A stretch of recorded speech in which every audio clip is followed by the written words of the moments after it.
Meg here, and I'm your Monday substitute host here in the Pagan Perspective.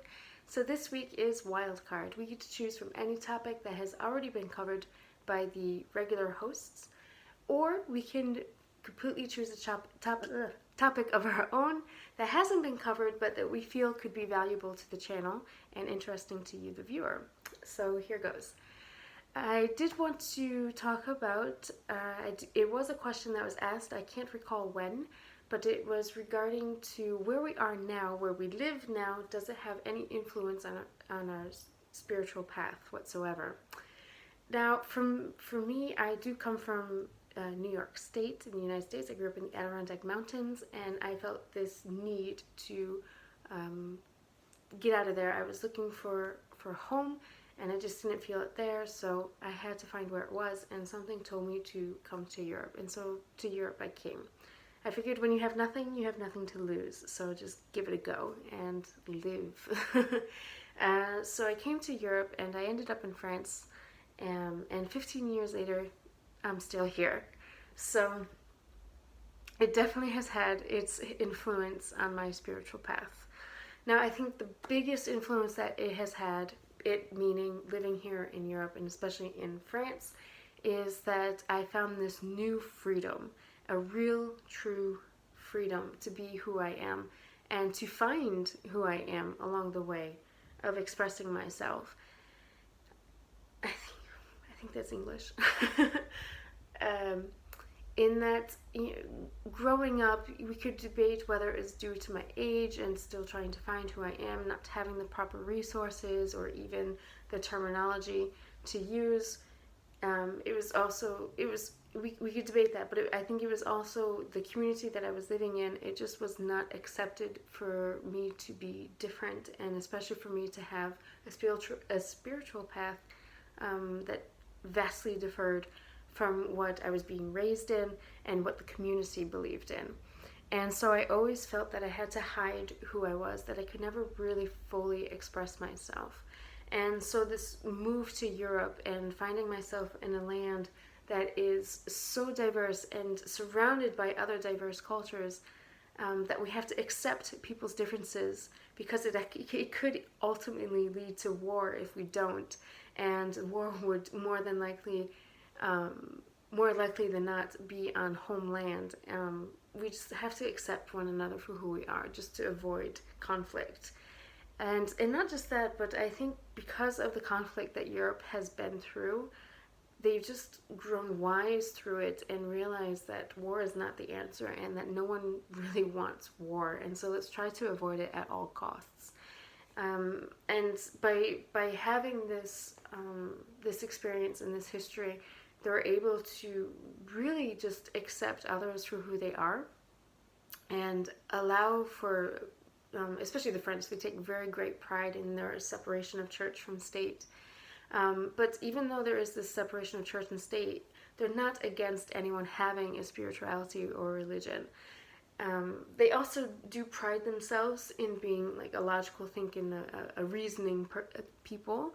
And so they might look at spirituality and religion as sort of silly and not very modern, but they're not going to shame anyone for it. And they're not going to make you feel that you have to hide it in a way. And what if they do ask you what it is that you believe and you say something like, I'm pagan, they might kind of look at you that maybe that, oh, you're a bit silly or a bit strange. Or they might just be like, yeah, okay, as if you told them what it was, as if you were just telling them what it was you had for dinner last night. They might just brush it off just as easily. Or they might generally be interested and ask you more about it. And so I never, in any of the cases, I just never got the shame from it. I never felt that I was being condemned or I was never talked down to because of it, in my experience. Now, of course, France is not perfect. Of course, there can be times where maybe it's not really accepted when one says I'm pagan, and like, really. But again, it's not going to be a situation where you feel threatened in a way. So this freedom to really express myself allowed for me to open myself and find my way on my spiritual path even more, and in my in everyday life as well. So this move was a huge move, not just physically, but also inner intuition. I can't find my word. I'm so sorry, but on my path, my spiritually as well. So yes, and so now living in France, does the French culture, or the French way, does it have any influence on my spiritual path? And it's yes, and it's because I've been here for so long now, and I actually have become a French national. So I'm now French, that I really feel that there's something about this place that I feel so much more at home than I ever did living back in the United States. It's nothing against the United States, or especially nothing against my family and how I grew up and where I grew up. It's just that I didn't feel home. And so following this calling, this urge to find my home, and ending up in Europe, really allowed for me to do some very deep shadow work and find who I am as a person. And being here in France and just feeling the history of this place and the energy it has amazes me, and I love that I'm a part of it now. And it just makes me want to learn even more about it. And so recently on my spiritual path, now that I've sort of gotten the whole basics of my spiritual path really set, and my roots are in soil now and growing, and I'm out of seed and I'm turning into the tree that I am. Some people like to see it as a flower, but a flower wilts. A tree. I like to look at myself as a tree. I really am trying to get into the French pagan culture, because it's there and it's still very much alive in the west of France. And so I don't want to waste this wonderful opportunity to have this experience. So I've been looking into the French paganism more and more recently, as well as not forgetting that I have this urge to keep going north to Scandinavia, so there's something there as well. And also my Native American ancestry has been calling me a bit more, and thanks to some encouragement that I have been getting from my dear druid. And so yeah, the Native American side of me, my grandmother is actually full-blooded Cherokee Indian. However, she was taken from her family when she was a very young child, and she was put into a Catholic school to learn how to be white, pretty much. So unfortunately, she lost all contact with her tribe, with her family. She lost her language. She was taken away when she was 3 or 4. So she lost her language, she lost her culture, and she never saw her parents again. And so that tie was broken. And I really felt broken within me. So even though I knew I had a very strong gene within me regarding the Native American part of me, I never felt that I was worthy enough to, or that I had some sort of natural right to the Native American way. I have such a high respect and high regard and for that culture, and it just moves me so much. Even now, it almost makes me want to cry because of how beautiful it is, and it's so pure, and it's so magical. I just never. I felt like it had to be something that I had to be initiated into, that I had to ask permission and be welcomed and initiated into.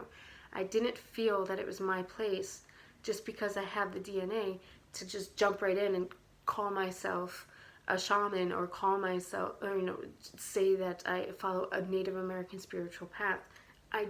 Even now, I don't feel that I have the right to do that.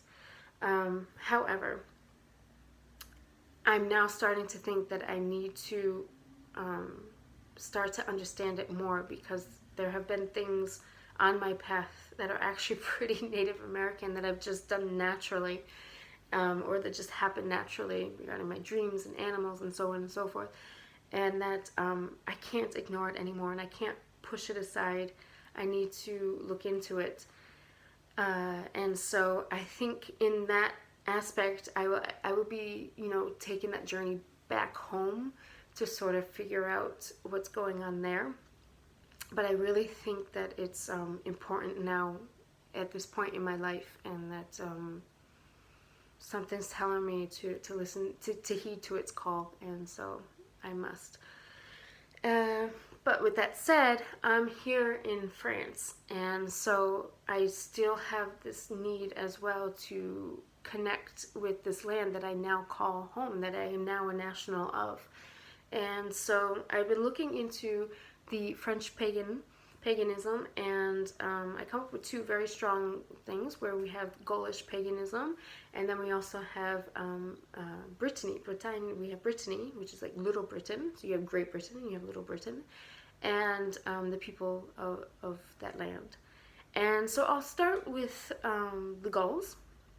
So the Gauls, I believe the name was actually given by the Greeks or the Romans to them, whereas the Gauls themselves referred to themselves by another name that was actually very similar to Celtic, but it has a different pronunciation, and I'm very sorry, but I just can't, it's not clicking right now.